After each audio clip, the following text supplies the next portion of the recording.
गुज़िश्ता चंद घंटों के दौरान 5 मिलिट्री कार्गो तैयारों की ईरान में लैंडिंग।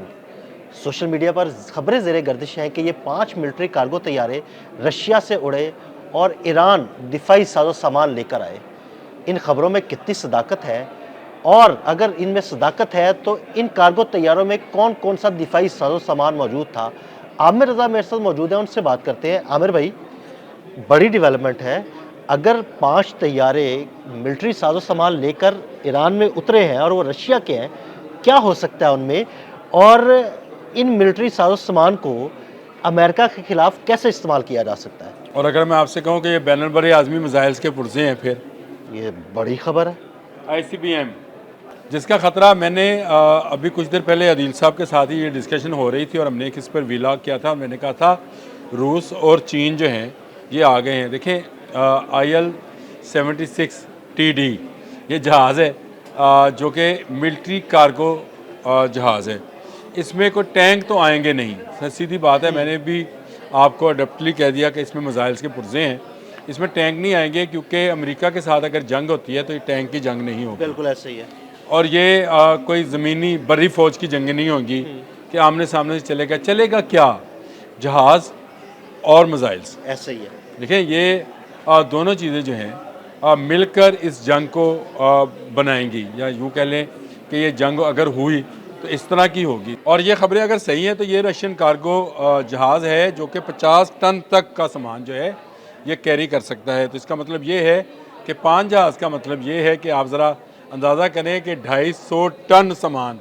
अब ये 250 टन सामान, मैंने जिस तरह से आपसे कहा कि इसमें जहाज़ तो आएंगे नहीं, बिल्कुल।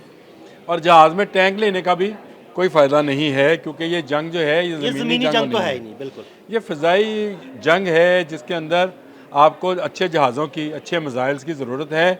और अगर अमेरिका को थ्रेटन करना है तो उसके लिए ईरान को जल्द अज जल्द बैनुल बरे आज़मी मिसाइल्स की तरफ जाना होगा। आपने मुझसे सुबह डिस्कस किया था लेकिन हमने किया नहीं। इसको कल इंशाल्लाह रखते हैं कि ईरान के पास कौन कौन से मिसाइल हैं और इसका जो शारब है या हैबर शिकन है या सारो है, ये कौन से मिसाइल्स हैं और इनकी रेंजेस कितनी है और कहाँ कहाँ तक जा सकते हैं। देखें, मैं आपको एक बात बताऊँ, रशिया जो है अगर उसने ये कह दिया है कि ईरान पर हमला जो है वो अगर किया गया तो रूस उसका, ईरान का दिफा करेगा, क्योंकि वो स्ट्रेटजिकली एक डिफेंस पैक्ट के अंदर ईरान और रशिया पिछले साल ही 2025 में ही साइन कर चुके हैं। बिल्कुल। और उसके तहत ना सिर्फ उसको साजो सामान बल्कि टेक्नोलॉजी भी फराहम करनी है। रूस ने उस तेल के बदले जो तेल ईरान जो है रूस को देगा सस्ते दामों। अब रशिया का मसला क्या है? रशिया को सस्ता तेल 2 जगहों से मिलता था। वेनेजुएला से रास्ता बंद हो गया, जहाज़ उसका लूट लिया गया, और दूसरा ईरान। तो ईरान के साथ तो रशिया साथ बैठा है, उसको ज़रूरत नहीं है कि वह समंदर के पानियों पर इंतज़ार करे या मिडल ईस्ट से तेल ले। तो अब अपना ये कुआं, मैं पूरे ईरान को एक कुआं कह रहा हूँ, अब अपना ये कुआं जो है रशिया कभी बंद नहीं होने देगा। और ये सोशल मीडिया पर जो लोग खबरें दे रहे हैं इसमें मुझे सदाकत यूँ नज़र आती है कि मैंने आज सुबह ही आपसे जब गुफ्तगू कर रहा था तो मैंने आपको बताया था कि चीन के वज़ीर ख़ारजा ने, वांग यी ने जो है वो तनबीह की है कि जंग बढ़ सकती है। और रशिया की वजारत ख़ारजा की नुमाइंदा जो है मारिया, उन्होंने तो एटमी जंग की बात उन्होंने एटमी जंग की बात की थी। तो अब आप सोच सकते हैं कि 250 टन वजनी ये सामान, यानी 5 जहाज़ अगर 48 घंटों में उतरे हैं पिछले तेहरान एयरपोर्ट के ऊपर, तो ये फेरे लगा रहे हैं ना जी। बिल्कुल। और हमारा व्लॉग जब आप तक पहुंचेगा तो हो सकता है एक आध फेरा और आ गया हो, एक आध जहाज़ और आ गया हो। तो ये क्या है? इसका मतलब ये है कि रशियन का command and control centre Iran में बनने जा रहा है, जो कि इसमें और सहलीज फ़ारस में और ईरान में ना सिर्फ ईरान को बचाने के लिए काम करेंगे बल्कि वो तमाम दिफाई सलाहियतें जो कि ईरान को जिनकी ज़रूरत है, जिसमें S-400 भी शामिल। मैं यही बात कहने वाला था कि हो सकता है इनमें S-400 भी शामिल हो, S-400 ताकि अमेरिका की जानिब से भेजे गए मिसाइलों को इंटरसेप्ट किया जा सके। अच्छा, अब आप मुझे देखें, दूसरी तरफ देखें। एक तरफ जो है अमेरिका के फौजी अड्डों पर थार्ड और पेट्रियट किस्म के जो इंटरसेप्टर्स हैं वो लगे हुए हैं। बिल्कुल। और इस तरफ अगर S-400 आ जाता है तो इसका मतलब है ये वो उसके दफा के लिए होगा। तो मैंने आपसे कहा जहाज़ में टैंक नहीं आएंगे, S-400 भी मिसाइल्स ही हैं ना जी। ऐसे ही है। इंटरसेप्टर्स जो हैं, मिसाइल को मिसाइल के साथ मारा जाता है, मिसाइल को मिसाइल के साथ ही इंटरसेप्ट किया जाता है। और ये जो मिसाइल्स हैं, जो S-400 है, ये ट्रक माउंटेड हैं और इसको मुख्तलिफ इलाकों में लगाया जा सकता है, यानी ईरान के उन इलाकों में इसको इंस्टॉल किया जा सकता है जो उसकी उन सरहदों के करीब हैं जहाँ पर अमेरिकन अड्डे हैं। ऐसे ही है। तो इसका मतलब है अड्डों से निकलते ही उन मिसाइल्स को हिट किया जा सकता है।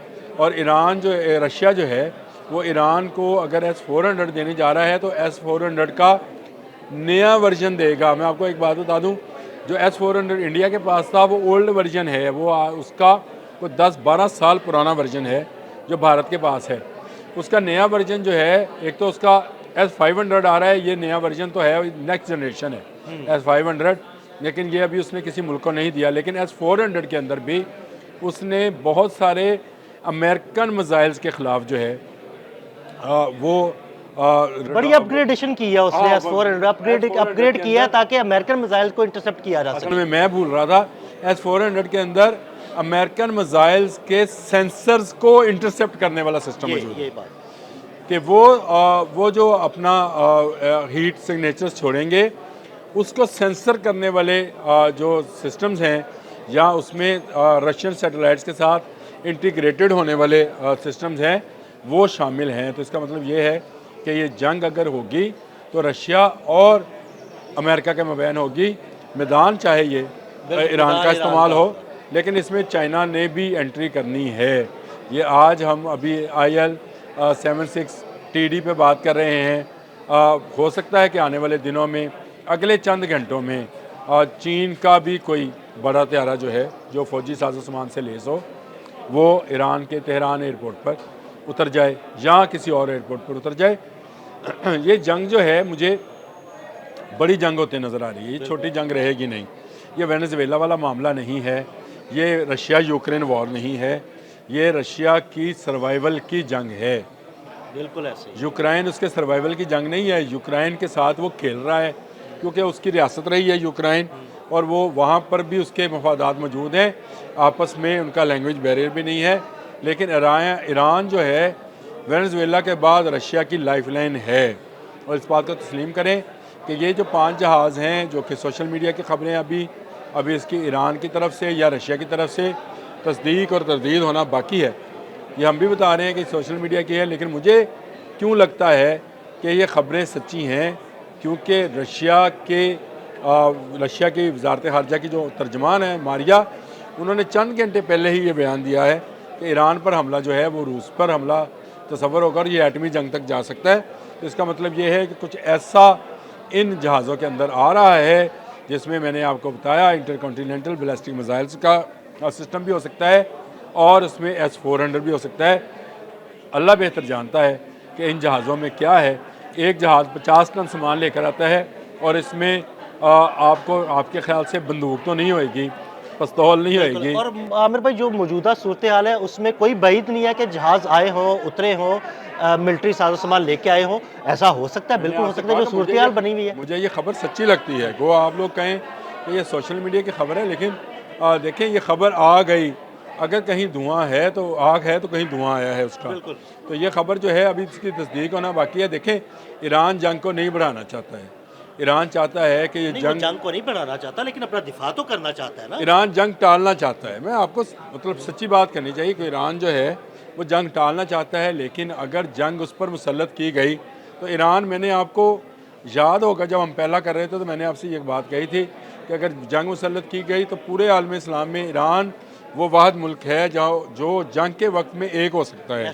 यानी उसके अंदर गद्दारी का अंसर जो है कम है। जो इसराइल ईरान वार थी उसमें भी जसूसी इंडियंस जसूसों ने की थी, और इसी से ईरान को मार पड़ी थी। मेरा ख्याल ईरान को काफ़ी समझ आ गई है और उसने अपना इंटेलिजेंस सिस्टम जो है उसको भी किया है। लेकिन अभी अगर कतर में एक कमांड एंड कंट्रोल सेंटर बन रहा है जिसमें 17 ममालिक के लोग बैठे हैं जो बहरी तनसीबात की हिफाजत के लिए और 5वें बेरे के लिए हैं, तो ईरान के अंदर Russian command and control system भी बन सकता है। आने वाले चंद घंटे बहुत अहम हैं और इस हवाले से ख़बरों में के साथ बने रहिए, लेकिन मुझे ये नज़र आता है कि ये जंग फैल जाएगी, और अगर फैली तो ये बहुत तबाहकुन, शायद तारीख की सबसे तबाहकुन जंग हो। बहुत शुक्रिया आमिर रज़ा जी। बिल्कुल, आमिर रज़ा ने बड़ी तफसील के साथ इस सारे मामले पर रोशनी डाली। अदील अहमद और आमिर रज़ा को इजाज़त दीजिएगा। अल्लाह हाफ़िज़।